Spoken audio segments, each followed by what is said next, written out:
موطا امام مالک کی ایک صحیح حدیث ہے، عراق سے ایک شخص مدینہ طیبہ میں حاضر ہوا۔ حضرت سیدنا ابو بکر صدیق رضی اللہ تعالیٰ عنہ کی خلافت کا دور تھا۔ اس شخص کا دایاں ہاتھ کٹا ہوا تھا اور بایاں پاؤں کٹا ہوا تھا، اور وہ اتنی عبادت مسجد نبوی میں اتنی ریاضت اور نوافل پڑھتا تھا کہ حضرت ابو بکر صدیق فرمانے لگے کہ یہ اس گناہ کا مجرم تو نظر نہیں آتا کہ اس کے ہاتھ کاٹے جاتے اور پاؤں کاٹے جاتے۔ ایک مرتبہ چور اتنا مال یا اتنی چیز چوری کرے جس پر ہاتھ کاٹے جاتے ہیں اور جرم ثابت ہو جائے تو حکم یہ ہے کہ اس کے ایک دائیں ہاتھ کو کاٹ دیا جائے۔ اگر دوبارہ وہ چوری کرتا ہے پھر بایاں پاؤں کاٹا جائے گا، اگر تیسری مرتبہ کرتا ہے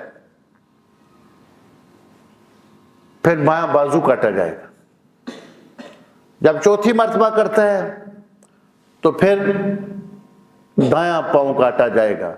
قرآن میں من خلاف کے الفاظ ہیں، مخالف سمتوں سے اعضاء کاٹے جائیں گے، دایاں ہاتھ بایاں پاؤں، بایاں ہاتھ دایاں پاؤں۔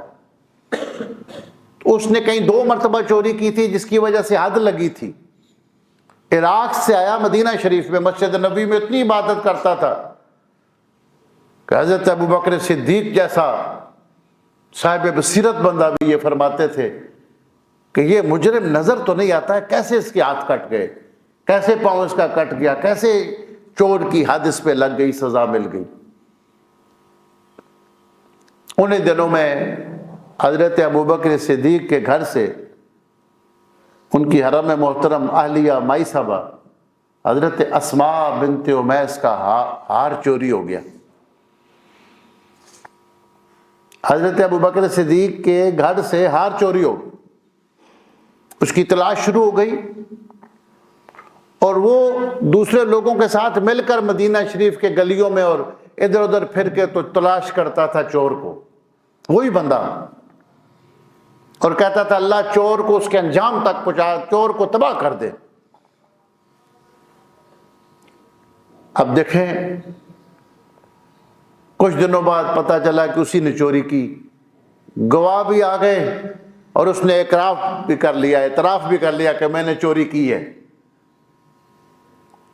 تو حضرت ابو بکر صدیق فرماتے تھے کہ مجھے اس کی چوری پہ زیادہ تعجب نہیں، اس کے بد دعائیں دینے کے انداز پہ زیادہ تعجب ہے کہ ساتھ ہو کر مدینہ شریف میں، مسجد نبوی میں اور مدینہ شریف کے بازاروں میں کہتا تھا جس نے چوری کی ہے وہ تباہ ہو جائے، برباد ہو جائے۔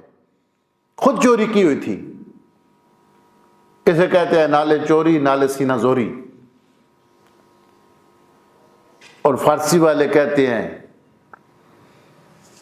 کہ کیسا دلیر چور ہے کہ بکف چراغ دارد، ایسا دزد ہے کہ اپنے ہاتھ میں چراغ لے کے چوریاں کرتا ہے۔